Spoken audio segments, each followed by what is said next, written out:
Sa loob ng 80 years ay patuloy na namamayagpag ang US dollar bilang pangunahing reserve currency sa buong mundo. Ito ang nagbibigay ng kapangyarihan sa US at pribilehiyo sa maraming bagay, kung kaya't masasabi nating mas angat pa rin siya sa ibang bansa. Pero kamakailan lamang ay naging matunog na usapan sa internet ang balitang merong umuusbong na kalaban ang US dollar at balak na itong palitan bilang reserve currency ng mundo. Sino-sinong bansa nga ba ang nasa likod ng balitang ito? At ano ang pwede mangyari kung tuluyang mawalan halaga ang US dollar?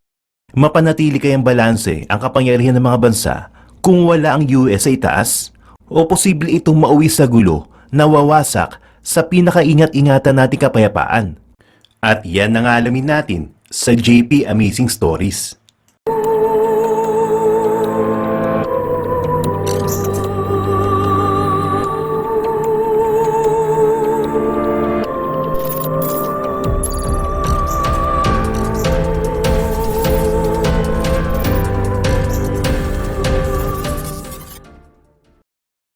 Sa ating kasalukuyang panahon ay mainit na usapin ang kumakalat na de-dollarization, kung saan nais ng ilang bansa na palitan ng US dollar bilang world's most reserved currency.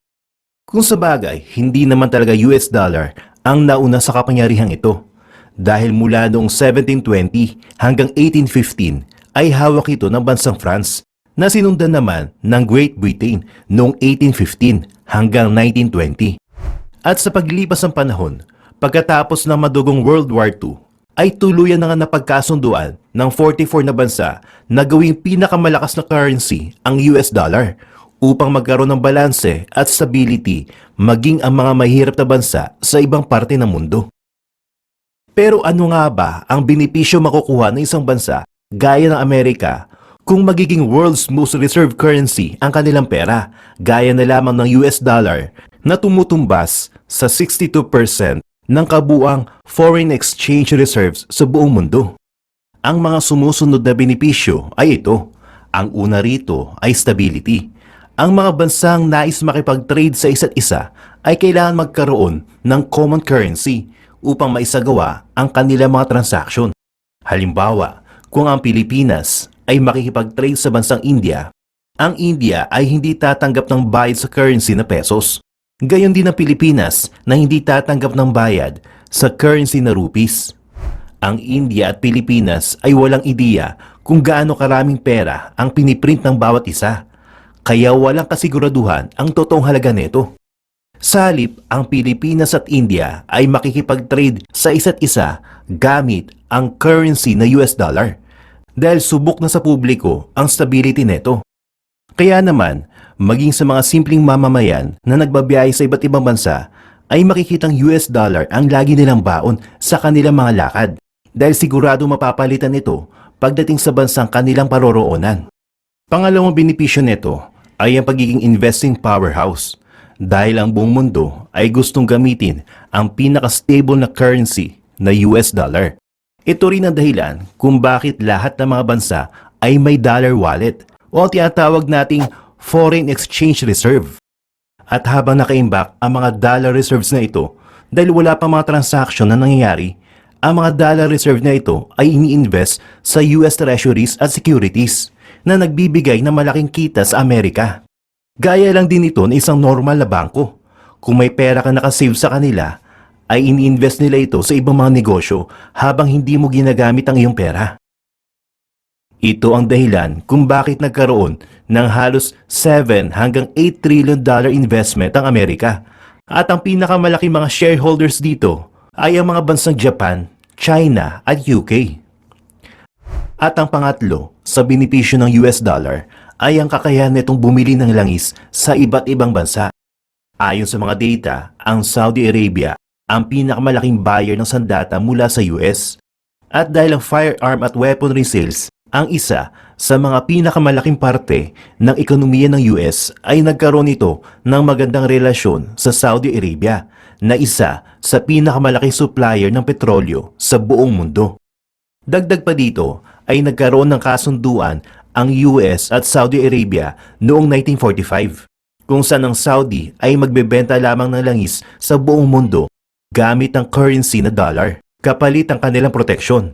At ito ang dahilan kung bakit tinawag na reserve currency ang US dollar. At mula noon, lahat ng bansa sa iba't ibang panig ng mundo na bumibili ng langis mula sa Saudi Arabia ay ginagamit din ang US dollar sa lahat ng kanilang mga transaksyon. At bungsod nga ng tatlong benepisyo na ito ay tuluyang naging dominante ang US sa buong mundo sa loob ng halos isang siglo, na kung minsan ay napapabalitang inaabuso din ng US ang kapangyarihang ito, lalo na sa mga bansang tumataliwas sa kanilang paniniwala. Kaya naman may mga pagkakataong nagre-rebelde ang ilang bansa laban sa US, lalo na kung may kakayahan itong suplayan ang sarili ng energy gamit ang sarili nilang langis. Kaya naman nakikita nating gumuguho ang relasyon ng ibang bansa sa US at nabubuo ang iba't ibang alyansa para malabanan ito. Sa kasalukuyan ay nananatili pa ding mataas at malakas ang value ng US dollar sa buong mundo. Pero ang totoong dahilan sa posibleng katapusan nito ay lingid sa kaalaman ng lahat. Una, bagamat pataas pa din ang halaga ng US dollar, ay pababa na ang bilang ng mga US dollar bills na umiikot sa buong mundo. Pangalawa ay ang tahasang aksyon ng US laban sa Russia, kung saan hinold nito ang halagang 600 billion US dollar reserve ng Russia at tinakot pa ito na gagamitin umano ito ng US upang suportahan ang kalaban nitong Ukraine. Isipin mo na lang ang isang senaryo kung saan meron kang pera sa bangko at sa pagkakataong hindi na kayo magkasundo ng bangko ay hindi mo na makukuha ang perang pinaghirapan mo at posible pa itong ibigay sa kaaway mo.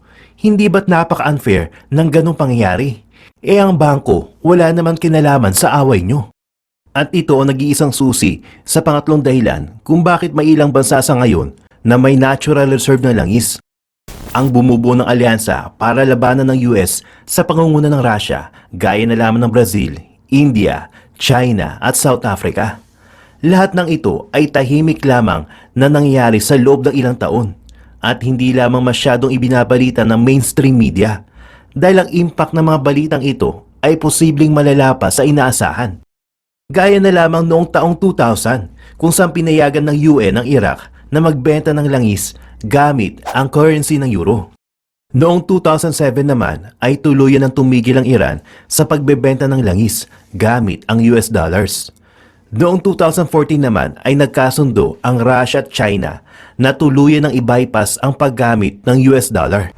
Sumunod pa dito ang ilang kasunduan sa oil investment gaya ng Iran at China deal, India at Japan agreement, Russia at Iran, India at Iran, at marami pang iba na lahat ay pawang taliwas sa kagustuhan ng Amerika. At sa kasalukuyan nga ay napabalita na ang pakipag-alyansa ng China sa isang malaking supplier ng langis sa US at ito ang bansang Saudi Arabia, kung saan pinapatag nila ang lalaban sa petrodollar at ito ay tinatawag nilang petro-yuan. Sa kabila ng lahat ay ilang eksperto naman ang nagsasabi na posibleng magkaroon pa ng reserve currency bukod pa sa dollar dahil nangyari na ito sa kasaysayan. Pero ang katotohanan sa sinasabing pagbagsak ng US dollar ay hindi mangyayari sa loob lamang na maiksing panahon. Ayon din sa research ay ilang taon na rin pinipredict na babagsak ang US dollar mula pa noong 2004 kung saan sinasabing mawawala na ng value ang currency na ito.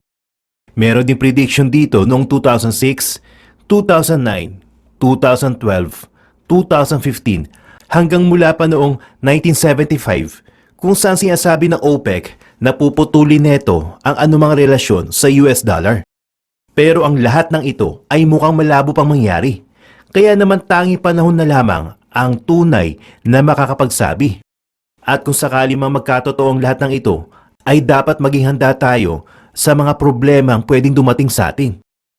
Ilan lamang sa posibleng epekto ng pagbagsak ng dollar ay ang kawalan ng demand sa dollars at ang kasunod na pagbagsak ng mga US bond prices. Kasabay nito ang pagtaas ng US interest rates kung saan muling babagsak ang US sa isang recession. Kasunod nito, upang labanan ng crisis ay magpiprint ng maraming US dollar bills ang US pero dahil sa kawalan ng value nito ay para na rin itong magiging basura. Lahat ng mga taong may life savings under the dollar account ay mawawalan ng malaking halaga. Ang mga bangko, mga bonds, mga kumpanya at stockholders na gumagamit ng US dollar ay unti-unting maghihirap. Ang mga produktong galing sa iba't ibang panig ng mundo ay magiging sobrang mahal para sa mga taong naninirahan sa Amerika. At higit sa lahat, ang mga bansa na mayroong malalaking reserve ng dollars at ekonomiyang umiikot sa US dollars sa pamamagitan ng pag-i-import o pag-i-export ay makakaranas ng mabilis ang pagbagsak ng GDP o Gross Domestic Product. At kapag nangyari ito, ang pagbagsak ng GDP ng isang bansa ay mararamdaman na rin ng mga simpleng mamamayan dahil sa mabilis ang inflation, kung saan tataas ang presyo ng lahat ng bilihin at magiging sanhi ng recession, panic at gulo. Sa ngayon ay wala pa din konkretong larawan kung saan nga ba patungo ang halaga ng US dollar. Marami ang nagagalit sa bansang Amerika dahil sinasabing uhaw ito sa kapangyarihan at ginagamit ang kanilang reserve currency upang manatili sa itaas. Sinasabi din ng ibang bansa na inaabuso ito ng Amerika, lalo na sa mga maliliit na bansang walang kakayahang buhayin ng sarili at umaasa sa iba. Pero anuman ang pupuntahan nito sa mga susunod na buwan, taon, dekada o siglo ay siguradong magiging sanhi ito ng malaking pagbabago sa balanse ng mundo. At ang pangunahing maapektuhan dito ay tayong mga simpleng tao.